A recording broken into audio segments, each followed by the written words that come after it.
कैसे देख रहे हैं आप पीएनबी का काउंटर, क्योंकि ये जो आज का मूव है 3.5% 4% की तेजी का, ये थोड़ा शॉर्ट कवरिंग के चलते यहाँ पे एक सपोर्ट मिला है। आपकी कोई राय पीएनबी पे? क्या बैंक निफ्टी की तेजी या मजबूती को देखते हुए कोई फ्रेश लॉन्ग्स यहाँ पे बनाने चाहिए? यस, पीएनबी की बात करें तो स्ट्रक्चर अच्छा था, 116 के सपोर्ट से बाउंस बैक किया है। हालांकि इसको 20 डे मूविंग एवरेज पे एक रेजिस्टेंस आएगा, 123.50 के आसपास है, उसके ऊपर निकलता है तो और तेजी बन सकती है, फिर एक शॉर्ट कवरिंग आ सकती है 132 133 के लेवल के लिए। मेरा व्यू वैसे बुलिश ही है, आपके लिए स्टॉप लॉस रखना चाहिए 118 रुपए का, और ऊपर में अगर ये निकलता है 123.50 के ऊपर तो और पोजीशन को ऐड किया जा सकता है। ठीक है, 123.50 के ऊपर निकला तो पोजीशन को और बढ़ा सकते हैं पीएनबी के शेयर में। आज हम देख रहे हैं कि मेटल्स में अच्छी चमक है सुबह के सत्र से ही। और निफ्टी का जो मेटल इंडेक्स है वो 2.5% ऊपर है, और एक भी शेयर उसमें ऐसा नहीं है जहां पर गिरावट हो। हिंद कॉपर में करीब 6% की तेजी है, नाल्को में 6% के आसपास की तेजी है, जिंदल स्टील, सेल ये 5% ऊपर कारोबार कर रहे हैं, टाटा स्टील, हिंडाल्को, सारे के सारे शेयर आज मजबूती के साथ ट्रेड कर रहे हैं। सनी, ये क्या इंडिकेट कर रही है तेजी? आप एक क्विक एक फंडामेंटल व्यू दीजिए कि क्या कोई स्ट्रक्चरल चेंजेस हो रहे हैं स्टील में, क्योंकि चाइना से हमने अच्छे डेटा निकल के आते हुए देखे हैं। क्या कुछ बदलेगा, क्योंकि अभी तक ये ट्रेडर्स के ग्रिप में रहे हैं शेयर, ये क्या माहौल चेंज होगा यहां से? मुझे लगता है कि हालांकि एक इंडिकेशन जिस तरह से आ रहा है कि चाइना में डेटा बेहतर हो रहा है, उसके चलते कहीं ना कहीं मेटल सेक्टर को एक बूस्ट मिलेगा। बट बेसिकली दो पैरामीटर मैं यहाँ ट्रैक करना चाहूंगा। एक है ऑब्वियसली डॉलर इंडेक्स, जिसका एक इन्वर्स कोरिलेशन होता है मेटल प्राइसेस से एंड मेटल स्टॉक से। तो कहीं ना कहीं अगर डॉलर यहाँ से इंडेक्स यहाँ से वीकन होता है तो डेफिनेटली मेटल में एक हम तेजी का दौर देखते हैं। इसके अलावा one important thing is to track metal basically commodity prices. तो अगर हम रिसेंटली हम देख रहे थे कि जो कॉपर के दाम है तकरीबन $9,000 पर टन के आसपास ट्रेड कर रहे हैं, और जो कि एक काइंड ऑफ एक अच्छा खासा हमने एक इसमें एक अप्रिसिएशन आते हुए देखा है।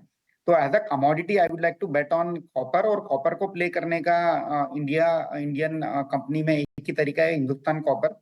So I think Hindustan Copper is the one company where one can rely for a decent earning growth over the next 2 to 3 quarter.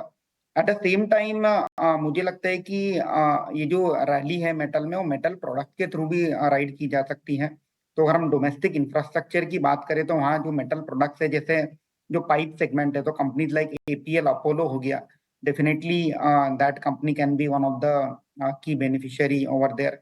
At the same time, Good Luck Steel हो गई, again a company which is into the pipe manufacturing and providing steel structure to the infrastructure companies. तो Good Luck Steel है। तो ऐसे कुछ चुनिंदा companies हैं जिसमें हम मेटल और मेटल प्रोडक्ट के थ्रू ये सेक्टर को रेडी कर सकते हैं। ठीक है, ये तो फंडामेंटली सनी जी ने अपनी अपनी लिस्ट बता दी है। आदित्य, आपसे जानना चाहेंगे, अगर किसी कुछ ट्रेड करना हो शॉर्ट टर्म के लिए, कोई मेटल स्टॉक्स जो आपके रडार पर हो जहां पर यहां से भी पैसे बन सकते हों, आप बता पाएंगे? बिल्कुल, देखिए पूरे सेक्टर का आउटलुक बहुत ही पॉजिटिव है। अगर मैं निफ्टी मेटल इंडेक्स की बात करूं तो मेटल इंडेक्स अभी ट्रेड कर रहा है 8053 पे। मुझे लगता है यहाँ पे और भी तेजी बन सकती है। स्टॉप लॉस रखना चाहिए 7800, और मुझे लगता है 8400 8600 के लेवल आ रहे हैं। मुझे पता है ये इंडेक्स ट्रेडेबल नहीं है, मैं लेवल दे रहा हूँ रेफरेंस के लिए। मेरा व्यू है कि यहाँ से और भी तेजी बन सकती है। यहाँ पे स्टॉक एपीएल अपोलो को बाय किया जा सकता है, small cap mid cap space में है। इसको बाय कर सकते हैं 1524 में। स्टॉप लॉस रहेगा इसमें 1460 का, और टारगेट रहेगा इसमें 1580 से लेके 1650।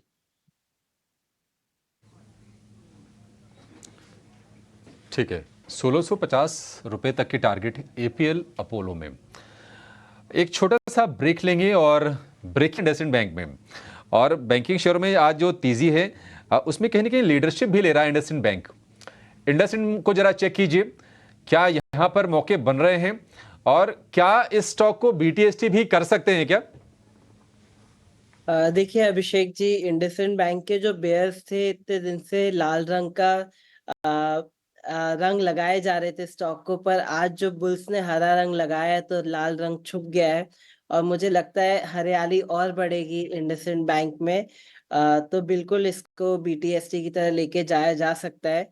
1485 में बाय करें, स्टॉप लॉस रहेगा इसमें 1440 का और टारगेट रहेगा इसमें 1520 से लेके 1550।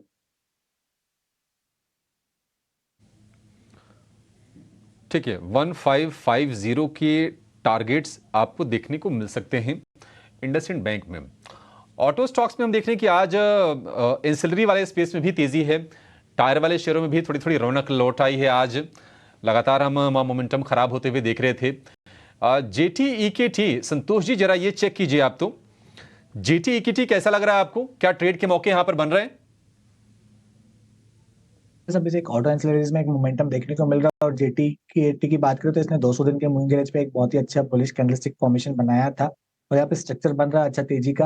हालांकि 165 के आसपास रेजिस्टेंस है, इसलिए थोड़ा सा पॉज ले रहा है। जिस दिन ये 165 क्रॉस करेगा मुझे लगता है तेजी बनेगी स्टॉक में, फिर 188 तक की अपसाइड देखने को मिल सकती है। तो जिसके पास है होल्ड रखिए, पोजिशनल नजरिया बुलिश है। नीचे जो सपोर्ट 150 का है तो उसके स्टॉप लॉस से बने रहिए, ऊपर भी 188 190 तक की अपसाइड देखने को मिल सकती है। EKT यहाँ पे भी एक अच्छा एक्शन है, पर चलिए मार्केट बंद होने में कुछ ही समय बाकी रह गया है और अपने सभी एक्सपर्ट से उनके BTST आइडियाज लेना आप शुरू करते हैं। ओके, तो BTST आइडियाज हमारे साथ संतोष, आदित्य और अक्षय तीनों ही बने हुए हैं। आदित्य, आपसे शुरुआत करना चाहेंगे, बताइए क्या है आपके आइडियाज?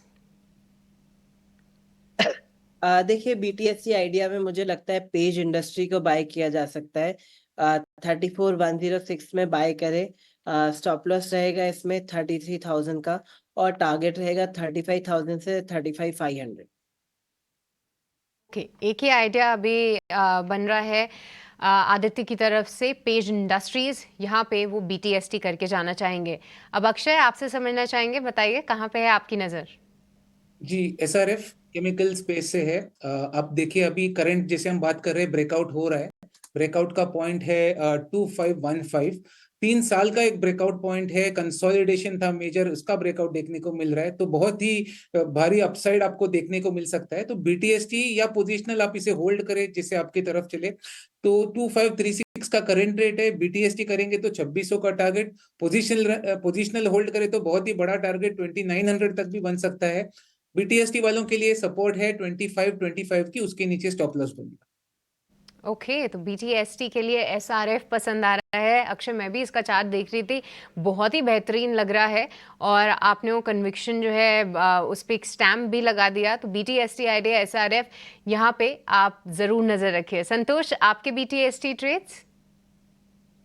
मेरा जो स्टॉक है L&T टेक्नोलॉजी है, इस स्टॉक की बात करें तो IT स्टॉक्स ऊपर के लेवल से प्रॉफिट बुकिंग दिखाया है, लेकिन इस स्टॉक में आज बिल्कुल भी प्रॉफिट बुकिंग नहीं आई है और स्टॉक लगभग 5% हाई पे बंद हो रहा है।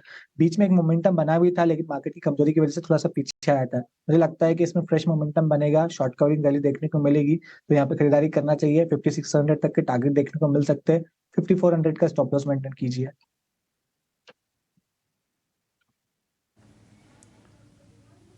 ठीक है, L&T टेक में 5400 का 5400 रुपये का आपको और स्टॉप लॉस मेंटेन करके चलना है। आगे बढ़ने से पहले एक बार जरा ये जान लेते हैं कि कल कौन से इवेंट्स फोकस में रहेंगे। कल हफ्ते का ये आखिरी कारोबारी सत्र भी होगा, ये समझ लेते हैं।